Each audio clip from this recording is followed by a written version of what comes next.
Olá pessoal, este vídeo inicia uma sequência de outros vídeos onde a gente vai falar um pouquinho sobre vetores e ponteiros. São estruturas muito utilizadas em programação, tanto em C quanto em C++. Tá certo? A gente vai ver um pouquinho sobre como utilizar esses tipos de dados e como eles são úteis para o desenvolvimento dos nossos programas.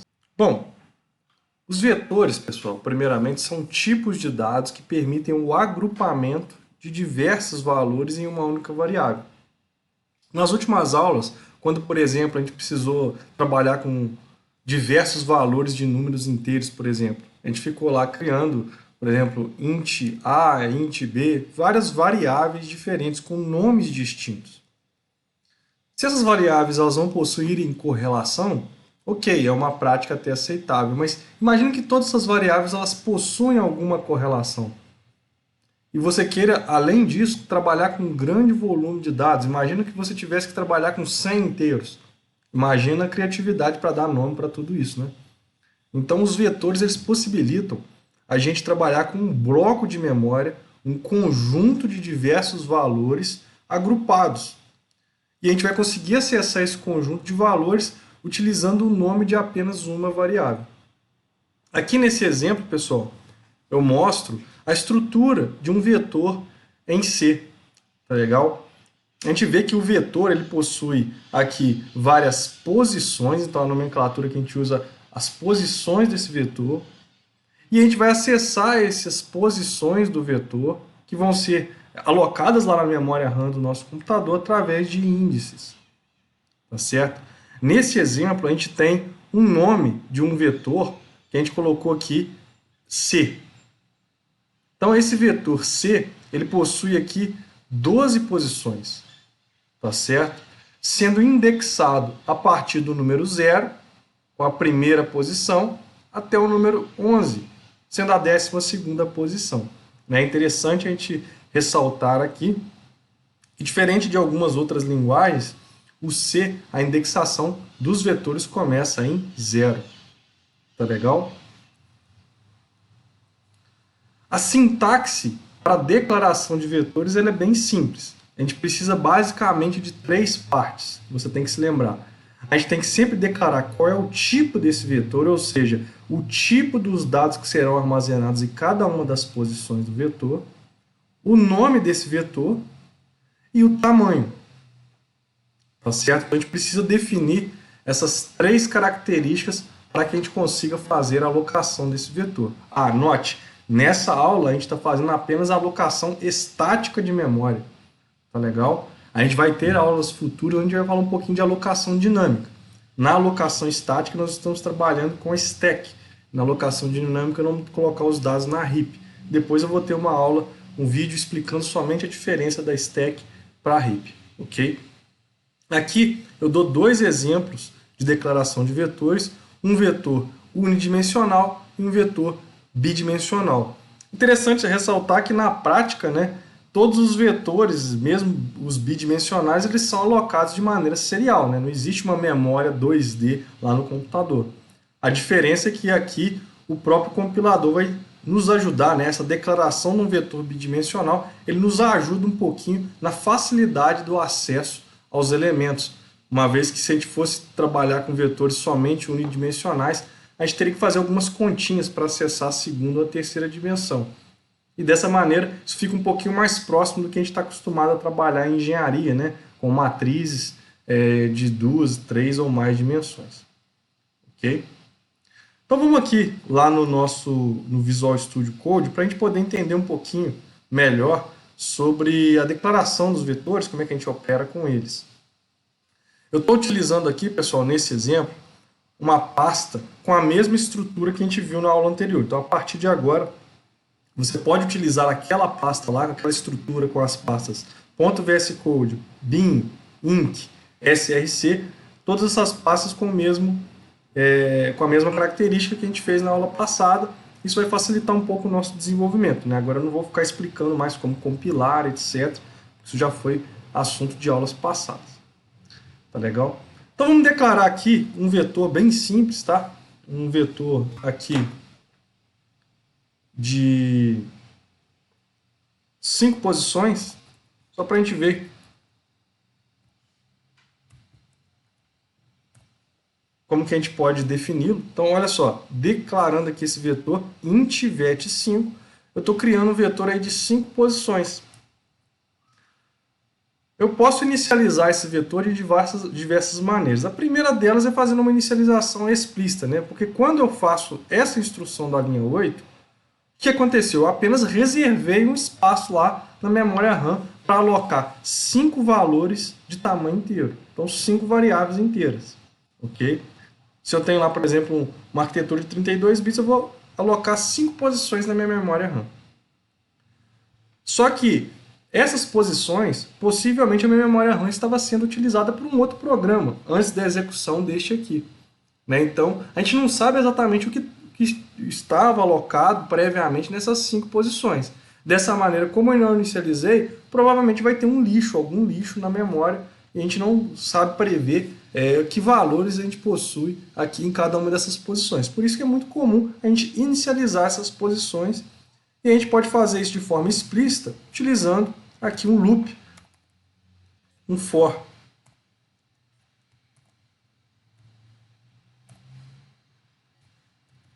Por que o for é interessante? Porque a gente já tem acesso à variável de controle aqui, que é a i, que eu estou chamando i, que vai percorrer, né, ela vai ser incrementada a cada interação, e aí eu consigo, através dessa variável i, acessar aqui o meu vetor.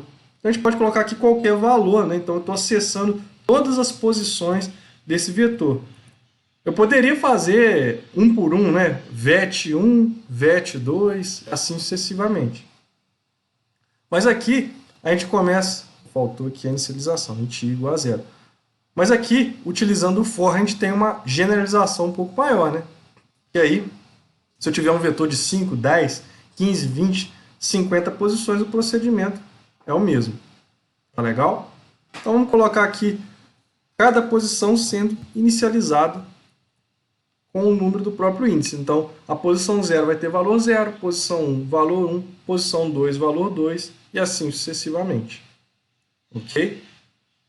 A gente pode imprimir aqui esse vetor, ou a gente pode utilizar o depurador para ver o que está acontecendo.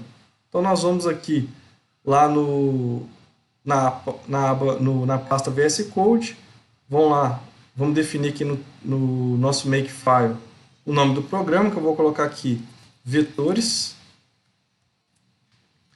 e no nosso launch eu vou colocar o nome que eu dei para o programa, vetores. Ok? Fazendo isso, eu vou colocar aqui um breakpoint e vou executar o meu depurador.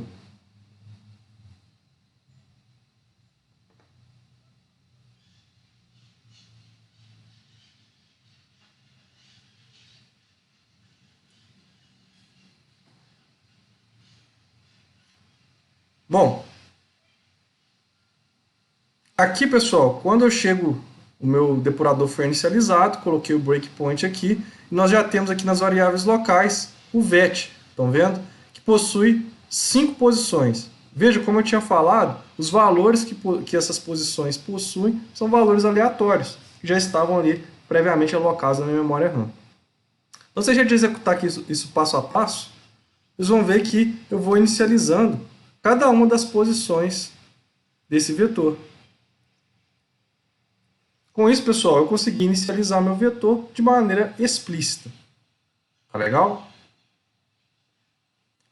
Vamos talvez inicializar isso de uma forma um pouquinho mais prática, né? Vamos utilizar os inicializadores. Então vamos criar aqui um outro vetor, chamar de vet2, com o mesmo tamanho.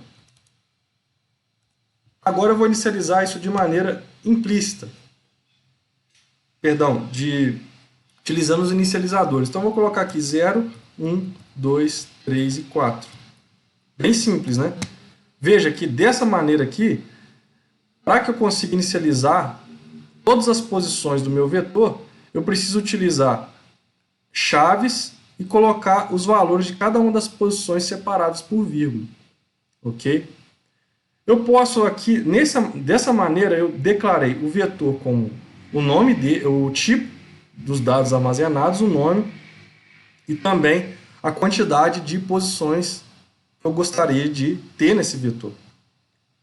Só que aqui eu poderia também, ao invés de declarar a quantidade aqui 5, eu posso simplesmente deixar vazio aqui esse colchete. Aí você vai me perguntar, Guilherme, mas você não falou que tinha que ter, no mínimo, o tipo, o nome e a quantidade?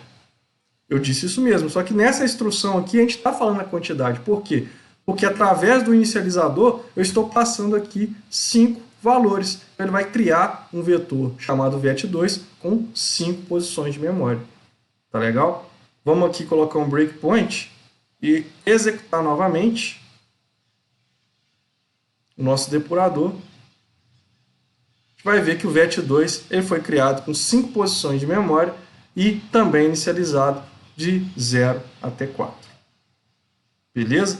Um outro detalhe da inicialização, a gente pode, por exemplo, declarar um vetor, vou chamar aqui int vet3, onde eu declaro a quantidade, né, o tamanho desse vetor, e passo somente uma variável. É possível dar algum erro? Não. O que vai acontecer aqui? Quando eu passo somente um parâmetro para esse vetor, quer dizer que eu estou inicializando apenas a primeira posição de memória. E aí, um detalhe, as demais vão ser inicializadas igual a 0. Vamos checar? Então elas não vão ter aqui, dessa maneira, eu não vou ter uma característica não determinística. Eu vou inicializar tudo com 0. Vou até colocar a primeira igual a 1, para vocês verem que as demais vão ser inicializadas igual a 0. Rodando aqui. Veja que o vet3, a primeira foi inicializada igual a 1 e as demais iguais a 0. Perfeito, pessoal? Bom, a outra maneira, né, a quarta maneira que a gente pode utilizar para inicializar o vetor é utilizando um comando memset, uma função que a gente vai ter que incluir aqui a biblioteca std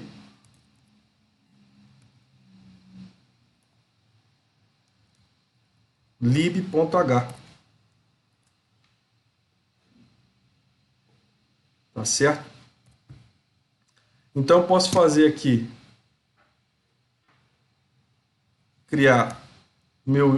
vou criar agora um vetor de char, tá certo? Só para mudar um pouquinho. Vet4 5 e a gente vai usar o comando memset. Como o próprio nome já diz, é para configurar a memória, para setar a memória. Olha só aqui o nosso menu de auxílio, ó. Ele pede um ponteiro, eu vou explicar daqui a pouco o que é, então a gente tem que passar aqui o nome do vetor, o vet4, o valor que a gente deseja utilizar para o preenchimento desse vetor, vou, por exemplo, colocar aqui um cifrão, e o tamanho desse vetor, eu vou usar a função sizeOf vet4. Então, o que a gente está fazendo aqui, pessoal? Nessa inicialização, eu passei o nome do vetor. O que eu estou querendo preencher em cada uma das posições de memória desse vetor. E aqui o número de bytes que eu estou querendo preencher. É interessante que o vetor char, né, como a gente já viu, o tipo de variável char ele possui 1 byte. Então esse vetor aqui, como ele possui 5 posições, ele vai possuir 5 bytes. Tá legal? A função sizeOf ela retorna exatamente o número de bytes de uma determinada variável. Então se eu fiz aqui sizeOf vet4, ele vai me retornar o número de bytes totais aqui do nosso vetor, que nesse caso é igual a 5. Então ele vai preencher 5 bytes com o caractere cifrão. Vamos dar uma olhada?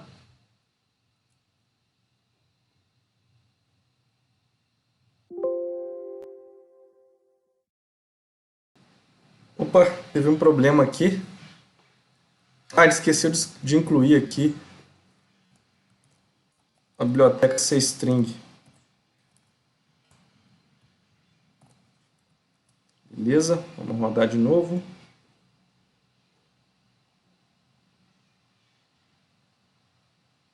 Ok. Se a gente for ver aqui, então, o nosso VET4 foi corretamente inicializado, todas as posições com o cifrão. Ok, pessoal?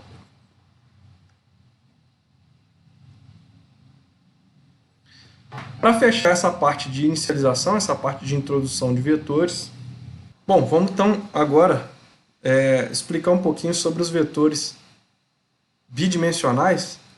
Só para a gente dar um exemplo, é um vetor aqui, é uma matriz, né? O pessoal conhece como matriz, mas na verdade tudo em C++ é um vetor. Vou colocar aqui um vetor de 2 por 2, né? Uma matriz 2 por 2. Então, para inicializar, a gente agora tem que abrir chaves e cada linha tem que estar separada por chaves. Então, aqui eu vou colocar a primeira linha, os valores 1 e 1, e a segunda linha, os valores 1 e 2. Ok? Então, a gente abriu aqui, criou esse vetor bidimensional, a gente rodar nosso programa.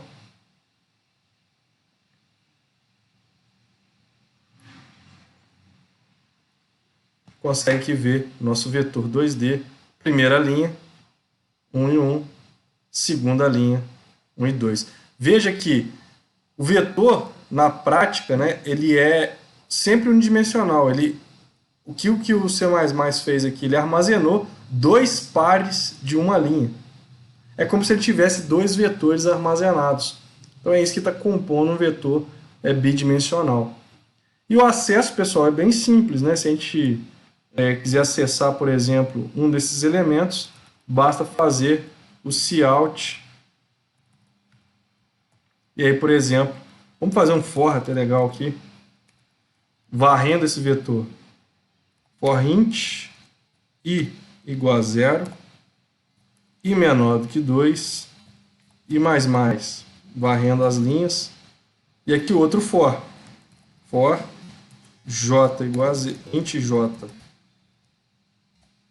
igual a 0, j menor do que 2, j mais. E a gente imprime aqui o cout.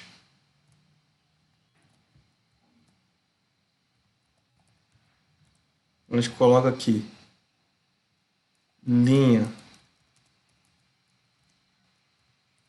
e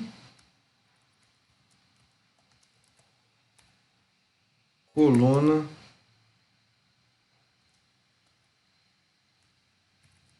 j valor. A gente acessa o vetor, é o vet 2D e j.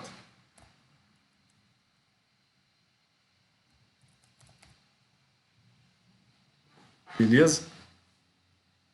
Então aqui a gente pode agora imprimir isso aqui na nossa coluna. Então a gente vê que o acesso é bem tranquilo. A gente utiliza colchetes e passa quais são os índices que a gente deseja acessar. Beleza? Vamos rodar aqui para fechar.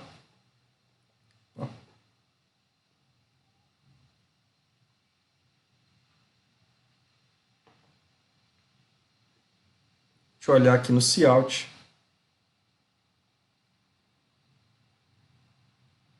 Linha 0, coluna 0, linha 0, coluna 1, linha 1, coluna 0 e linha 1, coluna 1. Beleza?